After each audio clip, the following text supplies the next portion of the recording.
On February 2nd, 2020, we had the Super Bowl. And then since then, two major events have happened. We had NFL free agency, that whole period took place. And then the NFL draft has just happened.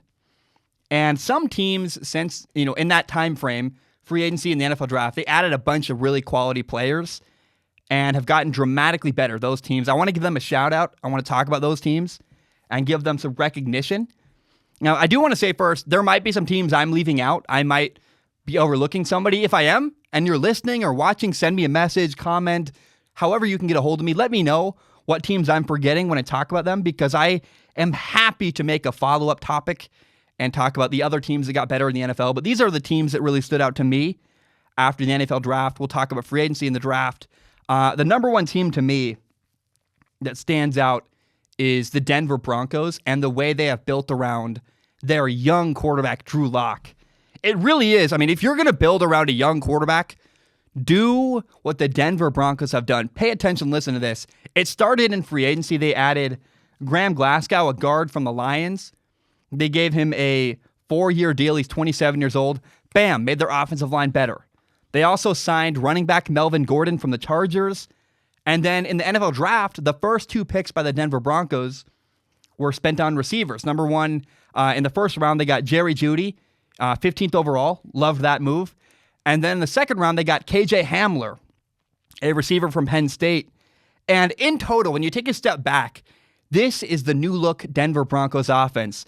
They have two running backs, Melvin Gordon and Philip Lindsay. Both are quality, could be starters in the NFL. They're going to really go back and forth for a time that's going to be awesome. The Broncos now have three great receivers, Courtland Sutton, Jerry Jeudy, and KJ Hamler. An explosive big play tight end. If there's one person I am not overstating the quality of, it's Noah Fant, the tight end. He's a future star. He was a rookie last year. I am telling you, Noah Fant is a big play waiting to happen. I watched the film. I did a film analysis of Drew Lock. Noah Fant really stood out to me on tape. And then not only did the Broncos add Graham Glasgow, the guard from the Lions in free agency, they're also getting tackle Juwan James back from injury last year. The Broncos have built their team, man, around this young quarterback. And not only that, really pay attention. They have drafted so well in rounds 1 and 2 last year. Drew Lock, Courtland Sutton, Noah Fant, Jerry Jeudy, KJ Hamler, those are some of the players they've brought in the first 2 rounds last year and this year in the NFL draft. They have really built their team on offense that way. And I just can't say enough good things. If you are a team trying to build around a young quarterback, do what the Denver Broncos have done. Running back, offensive line, receivers, tight end. They have everything. And I'm happy for the Broncos' young quarterback, Drew Lock. They are putting him in a position to be successful. I love it. And I am so happy for them. Now, the number 2 team that stands out to me that's really improved recently is the Arizona Cardinals. When they got their coach and quarterback problem solved, they got Cliff Kingsbury as their head coach. They got Kyler Murray as their quarterback. He just won Rookie of the Year. After figuring those 2 positions out, the Cardinals' mission was, let's build our team. Let's get better. And this whole journey to me began in October when the Cardinals traded for running back Kenyon Drake. But then in March, they really just fleeced the Houston Texans. They traded for DeAndre Hopkins, a star receiver. I just went, man, and pay attention. Here's one thing. If you told me DeAndre Hopkins was traded for, I'd say at the very least, the Houston Texans got a first-round pick. The Cardinals didn't have to give up a first-round pick to get DeAndre Hopkins. That's a big deal. It'll come back to play a part later because they were able to keep their first-round pick, which is really, really valuable. But not only that, think about this. This is now the Arizona Cardinals receiving core. They have DeAndre Hopkins, Larry Fitzgerald, Christian Kirk, and a speedy slot receiver, Andy Isabella. How do you guard them? I don't understand. If you are playing the Arizona Cardinals, you're just screwed.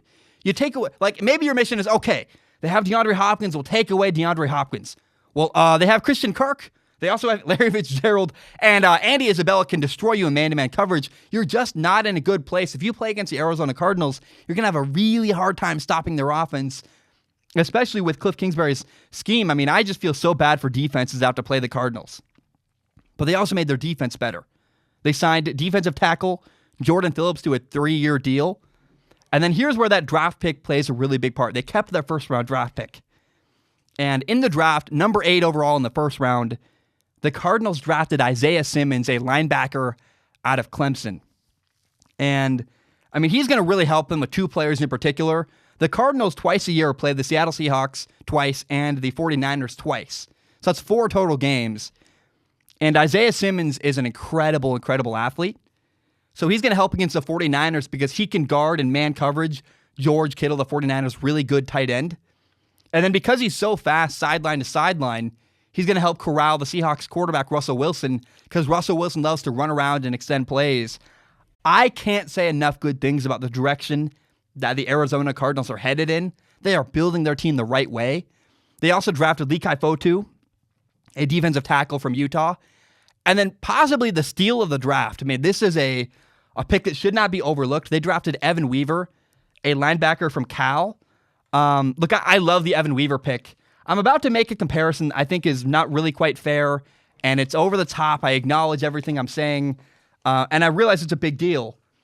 They drafted a guy, Evan Weaver, in the 6th round, and a couple years ago, they drafted another guy on defense really late in the draft. They drafted Pat Tillman in the 7th round, and Pat Tillman went on to become a revered figure and a star in the NFL, man. Pat Tillman was a huge, huge deal. A 7th-round pick who really evolved into a great player. I think Evan Weaver's a very similar player here where, man, the guy, listen to this, he led college football last year in tackles at Cal. He had 181 tackles last year in college football. 181 tackles. Mind-blowing because getting 100 tackles is a big deal. He almost had 200 in college football last year. Now, here's the reason why Evan Weaver fell in the draft. As a linebacker, he's really an average athlete. He's not a line. You can't really compare Evan Weaver to Isaiah Simmons as an athlete. But I think that's kind of silly to say, oh, Evan Weaver's going to fail because he's not a great athlete. He's got heart, man. He fights so hard. I watched him play live against Washington State. And this is a dude who's all effort. And I think he's one of those moments where sometimes it's okay. Effort really can outplay your physical ability. Evan Weaver's a guy, I would not be surprised if he became a star for the Cardinals offense or for the Cardinals defense and really took a big role as a leader, as a dude who just loves to hit. He is all effort and just go. I really, really love. I know how big it is to compare anybody to Pat Tillman, but to me, when I think of it, who's a guy that stood out on defense for the Cardinals that was drafted later in the draft? Pat Tillman. Evan Weaver could very, very well be a similar player. Great fundamentals and plays extremely hard. He does everything you can work on. Like, very similar to Joe Burrow, actually, at LSU. Joe Burrow controlled everything he could possibly control as a player. Evan Weaver's very similar. He works incredibly hard, and everything he can control about his ability as a linebacker, he does and does to his best ability. And I just think, man, Evan Weaver's an underrated pick going to the Arizona Cardinals. I love the Cardinals. I love the direction they're going. And pay attention. In the desert, they are doing big things in Arizona. Now, the Cleveland Browns. Maybe I'm being fooled again. I have been saying for 2 years now that I love what the Browns are doing. But the Browns general manager, the new general manager there in Cleveland, Andrew Berry, is making great moves. Andrew Berry learned and studied under Howie Roseman, who is currently the Eagles general manager. I really respect Howie Roseman. And Andrew Berry clearly learned something from his time in Philadelphia. Here's what happened with the Browns. Not only did the Browns get quality in free agency, they also got quality in the draft. That word quality really, really rings true to me when I talk about the Cleveland Browns. Here's what they did in free agency. They added right tackle Jack Conklin. They got tight end Austin Hooper from the Falcons. They added a veteran defensive end, Adrian Claiborne. And then in the draft, man, they kept picking players I thought they could have gotten. They kept getting players in the draft that I thought should have been drafted earlier. Number 10 overall, they drafted Jedrek Wills, a tackle from Alabama. In the 2nd round, they got Grant Delpit, a safety from LSU. Just a huge pick. They got, I love that move. They got, in the 3rd round, Jordan Elliott, a defensive lineman from Missouri. I know somebody who played at Missouri. He speaks really highly of the guy. Harrison Bryant is an athletic tight end they got in the 4th round from Florida Atlantic. They got a center from Washington, Nick Harris, in the 5th round. And then in the 6th round, they got Donovan Peoples-Jones, a receiver from Michigan, who's a guy that he's really raw. He needs coaching, but Donovan Peoples-Jones very well could have his best football ahead of him in the NFL. I just can't say enough, man. the Browns really, really got a lot of value in the draft. They might have had possibly the best overall draft in the NFL draft in 2020 because they just got players over and over again. I'm like, I can't believe that guy fell that far and landed in that round to the Cleveland Browns. I went, wow, great pick after great pick. Now, I believe either the Browns had the best overall draft in the NFL or it was this team, number 4, the Miami Dolphins. I love what the Dolphins are doing. In free agency, they added Byron Jones, a corner from Dallas, they gave him a massive contract. He's great to work into the system that Brian Flores runs as the head coach in Miami. Now, Brian Flores used to coach in New England, and when he was in New England, he coached linebacker Kyle Van Noy. He brought Kyle Van Noy in from New England to play for the Dolphins. Huge move in free agency. They got Jordan Howard, a running back from the Eagles. And then they also brought in guard Ereck Flowers. Here's the story behind Ereck Flowers. Ereck Flowers was drafted in the first round in 2015 by the New York Giants. And Ereck Flowers was really widely considered a bust in New York because he played tackle, which is the outside position on the offensive line. Now, he went to the Washington Redskins, and in Washington, they moved him from tackle inside to guard. And at guard, he played really well and really excelled. And I think that the move going from outside to the interior offensive lineman position really, really helped Ereck Flowers. And so I think, man, signing Ereck Flowers was a great move. He's not a bust. He's a guy who was playing the wrong position for a couple of years.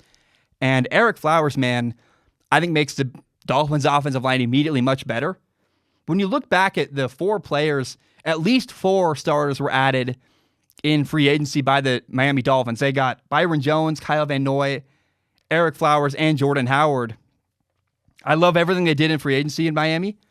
But then in the draft, the Dolphins did great again. They drafted number 5 overall. They got quarterback Tua Tagovailoa from Alabama. What a great move. He's our new franchise quarterback. And here's what I love about this pick as well. The Dolphins have quarterback Ryan Fitzpatrick already there in the building, a veteran guy, a stable quarterback.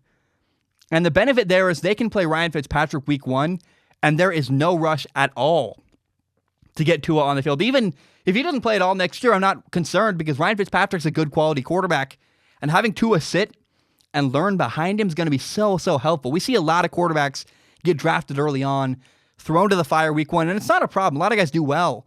But think if Jameis Winston, the quarterback in Tampa Bay, had a year behind a guy like Ryan Fitzpatrick, a veteran, who's been all over the NFL learning how to work and how to lead in the NFL. I love that the Dolphins are putting Tua in a really good position to succeed in Miami. Now, not only that, 18th overall, the Dolphins added Austin Jackson, an offensive tackle from USC. They drafted 30th overall a corner, Noah Igbenogany from Auburn. Now, Noah Igbenogany was such a good pick because Dolphins head coach Brian Flores plays a lot of man coverage on defense. And now the Dolphins have 3 really good corners, Byron Jones, Xavier Howard, and Noah, we'll call him Igbo, who can play, Noah Igbo can play a slot receiver on the inside in man coverage. It's so great. They also, they added a lineman, Robert Hunt, in the second round. Robert Hunt is a guy from Louisiana Lafayette who's really, really raw, needs coaching, needs to develop as a player, but he's so physically talented, he could really become a great lineman in the NFL. They also added Raekwon Davis, a defensive end from Alabama in the second round. I'm really curious if Raekwon Davis will ever develop into an NFL starter, like a really big-time player. He was good at Alabama, but kind of streaky. Got kind of dominated by Georgia at times. Now, there's one more fun pick the Miami Dolphins had in the NFL draft I just love. If you're a fan of Navy, listen up. In the 7th round, and this is a player I have gotten so many messages about.